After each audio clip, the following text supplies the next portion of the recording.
Hello दोस्तों, आपके YouTube channel हम सबका जीके जीएस में आपका स्वागत है।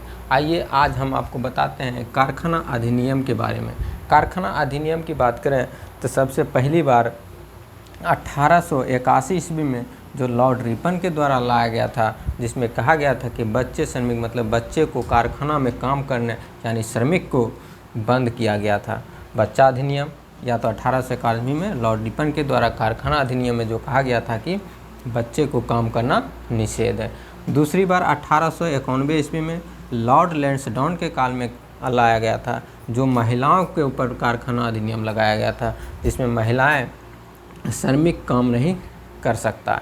उसके बाद अगर 1991 की बात करें तो 1991 में लॉर्ड हार्डिंग द्वितीय के काल में, जिसमें पुरुष के पर लगाया गया, जिसमें पुरुष सबके काम करने पर कुछ प्रतिबंध लगाया गया था। उसके बाद 1946 की मैं बात करें तो बेबल के द्वारा, लॉर्ड बेबल के द्वारा जो गुलाम वंश का अंतिम कारखाना अधिनियम था।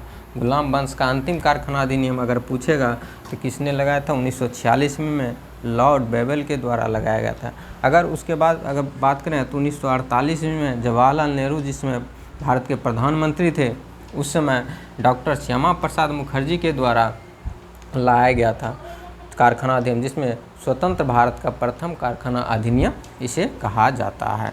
अगर दूसरी बात करें तो 1956 ईस्वी में उस समय के प्रधानमंत्री जवाहरलाल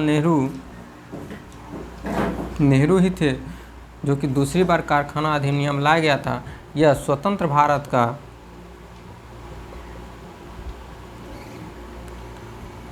का दूसरा कारखाना अधिनियम था जो कि लाया गया था। और 1991 में पीवी नरसिम्हा राव के समय में स्वतंत्र भारत का लाया गया था, जो कि पीवी नरसिम्हा राव उस समय के भारत के प्रधानमंत्री थे। उस समय अंतिम बार 1991 में कारखाना अधिनियम लागू किया गया था।